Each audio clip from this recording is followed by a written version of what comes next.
grade the impact of Dejounte Murray going to the Hawks and what he's going to be able to present them going into next year. Well, we all know that Dejounte Murray brings a certain element to the game. He is kind of one of those do-it-all point guards. He's tall, he's long, he can defend, he can shoot. He's getting better at shooting, but again, he can shoot. He's a great rebounding guard. He can actually find people, play a great role in the pick and roll. A good ball handler, and I mean, just he's an overall good offensive player. I would say that he's probably one of the better two-way players in the league at the point guard position. Now, with him being the height that he is, obviously he's more than likely going to have to slide to the two or the three because of Trey obviously leading the one and him being very, very undersized.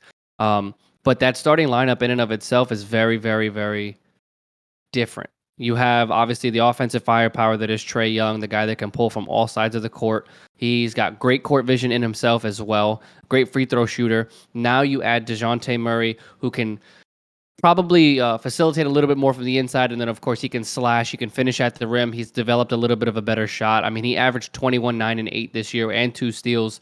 So it's not like he can't do anything. So he's actually bringing a lot to the table. Then you obviously have Bogdanovich, their sniper or sharpshooter. John Collins is a question mark because there have been a lot of rumors about Atlanta looking to shop him.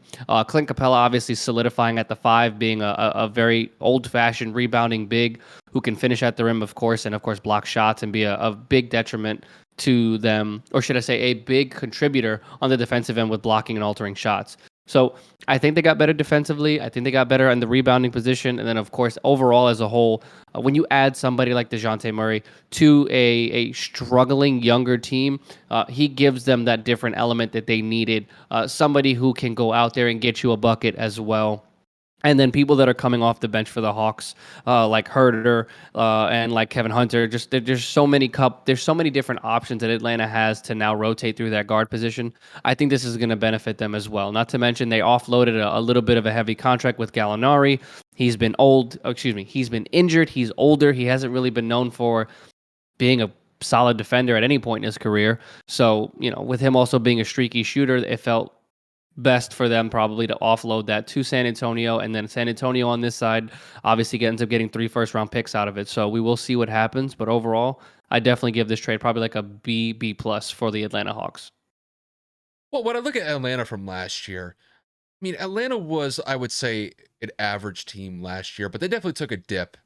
The year before, they were just high flying. They were one of the better teams in the Eastern Conference, and they did take a step back last year. They finished as the AC with a 43-39 record, but I like the fact that they are going out on a limb and they're being aggressive in the offseason so far by trading for Dejounte Murray. I think when you look at Murray's production with the Spurs, it's been consistently improving since he was a rookie. When he was a rookie, he was averaging like 3 points a game. And now he's up to the point where he's averaging over 20 points a game and contributing not just with scoring, but with rebounding and facilitating the basketball as well. And like you said, his defensive capabilities are improving as time goes on. And I think that's going to have a pretty beneficial impact, not only for him in his individual career moving forward, but I think it's going to have a pretty solid impact for the Hawks going into next year. Because, look, when you look at the starting rotation that the Hawks have right now, obviously you got Trey Young, who's going to be at the one. He's by far and away their most pivotal piece moving forward, just because, I mean, Trey Young, I mean, the dude, when he is on, he's ice cold. The guy can be just an absolute killer with shooting the basketball. But with young age that Trey Young is, you're going to have a little bit of inexperience. And I think last year, I think that kind of proved that, just because in the playoffs last year, he wasn't as effective as he was in the year prior.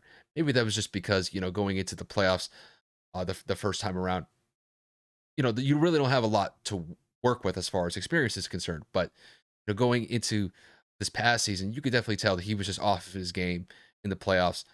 And, maybe that's just one of the learning experience that comes with being young as an NBA player. But I think when you add Murray into the fold to go alongside Trey Young, I think that's going to be solid, just because you're going to have the 1 and 2 spots locked down. You have Bogdanovich, who is a very good, consistent 3-point shooter. Then you have Clint Capella, like Kevin said, who's just going to be eating rebounds left and right and going to be providing just a defensive anchor for that team. If they're able to retain John Collins, even better, because that 5-man rotation is going to be solidified and it's going to be a solid rotation moving forward. It's just whether or not that I think Atlanta is going to improve from last year. And I do think that with this addition of Murray, I think it definitely is going to get them not only into a top 5 seed, I think it may get them even as high as a top 4 seed in the Eastern Conference next year. Because I mean, when I look at the Eastern Conference, the top 4 teams last year were the Heat, the Celtics, the Bucks, and the 76ers.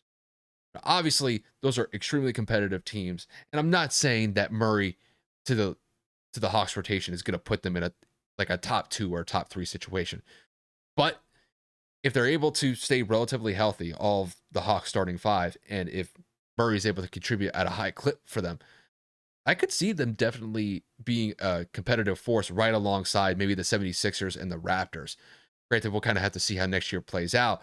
But overall, I think this is a solid pickup for the Atlanta Hawks. I think this is going to be a great player for the next uh, foreseeable future, I should say, over the next couple of years.